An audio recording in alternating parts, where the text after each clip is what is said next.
لا إله إلا أنت أنت الأحد الصمد لم يلد ولم يولد ولم يكن له كفوا أحد. Bismillahirrahmanirrahim.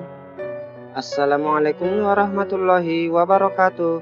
Hai sobatku seiman yang dirahmati oleh Allah Subhanahu wa Ta'ala.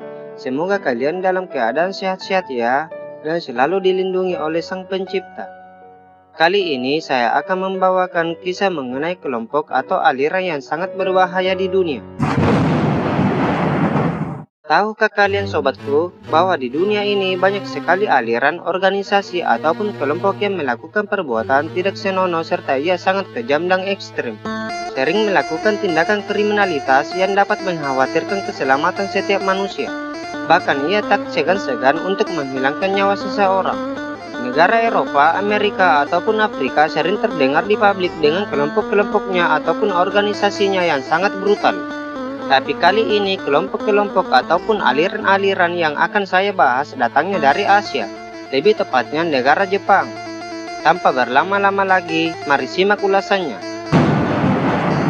Aum Shinrikyo merupakan sekte kiamat yang dibentuk sekitar 1980-an sebagai kelompok spiritual dengan perpaduan ajaran Buddha, Hindu, dan elemen hari penghakiman Kristen. Pendirinya yakni bernama Shoko Asahara yang menyatakan dirinya sebagai nabi. Kelompok ini yakin kiamat sudah dekat dan yakin dunia akan berakhir akibat perang global. Sekte ini sempat mendapat status sebagai organisasi keagamaan di Jepang pada tahun 1989 dan menarik pengikut yang cukup sangat besar dan meluas hingga ke seluruh dunia. Mulanya aliran ini berkegiatan pada meditasi dan yoga. Namun lambat laun, kelompok ini yang dipimpin oleh Shoko Asahara mulai berubah haluan. Seiring waktu berjalan, akhirnya ia mencapai masa puncaknya. Asahara berhasil memiliki ribuan pengikut. Para pengikut dari Aum Shinrikyo yang ribuan itu termasuk para dokter dan insinyur yang membuat racun untuk mengharapkan kemunculan kiamat di dunia ini. Alasannya karena anggota Aum Shinrikyo mempercayai bahwa kematian bagi umat manusia sama seperti tiket yang dapat mengantarkan umat manusia untuk pergi dan langsung masuk ke surga. Emangnya kamu panitia surga? Demi mewujudkan apa yang dipercaya oleh anggota dari Aum Shinrikyo itu, mereka kemudian menimbulkan kericuhan serta melakukan beragam tindak kriminal. Tindak kriminal yang dilakukan pun tidak terlalu jauh berbeda dengan aliran-aliran sesat ataupun kelompok-kelompok sesat lainnya, yaitu berupa pengeboman, perampokan, dan penculikan. Bahkan pemerintah Amerika Serikat dan beberapa negara lainnya menempatkan Aum Shinrikyo sebagai kelompok teroris yang sangat berbahaya serta harus diawasi. Dan yang paling terkenal tindak kriminalnya yaitu pada saat warga Jepang dibuat geger dengan tragedi massal di stasiun bawah tanah. Ini terjadi di Tokyo pada tahun 1995. Pada saat itu, 12 anggota sekte Aum Shinrikyo, 14 orang, dan melukai 6.000 lainnya menggunakan gas beracun. Caranya mereka mencoblos tas-tas mereka yang berisi gas saraf tersebut di kereta bawah tanah yang sedang melintasi kawasan politik di Tokyo.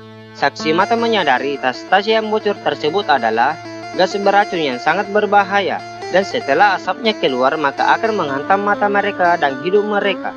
Dalam beberapa detik saja, korban-korban berjatuhan, ada yang muntah-muntah dan sebagian yang lainnya menjadi buta dan lumpuh. Wow, sangat ngeri ya. Wow.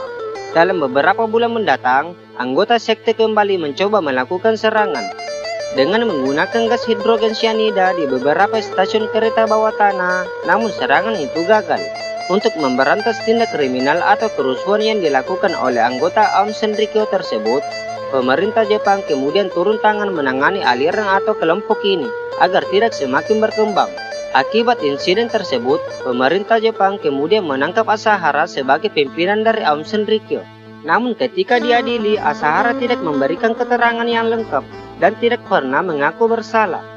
Dan pada tahun 2004, Asahara kemudian dijatuhi hukuman mati. Akan tetapi eksekusinya sempat ditunda beberapa tahun kemudian. Namun pada tahun 2018 akhirnya Asahara pun dieksekusi mati bersama 12 anggotanya. Sedangkan 6 orang lainnya diganjar hukuman seumur hidup. Demikian kisah sekilas mengenai kelompok ataupun aliran sesat yang ada di Jepang. Dan semoga tidak ada lagi yang bermunculan kelompok-kelompok yang ekstrim di dunia ini. Amin. Semoga kisah ini bermanfaat dan dapat dijadikan pelajaran. Kurang lebihnya mohon dimaafkan. Yang benar semua datangnya dari Allah Subhanahu wa Ta'ala yang Maha Benar. Dan jika ada yang salah atau melenceng, itu semuanya datang dari saya pribadi tentunya. Sampai ketemu lagi di kisah-kisah menarik lainnya di channel Sirah Islamiyah. Assalamualaikum warahmatullahi wabarakatuh.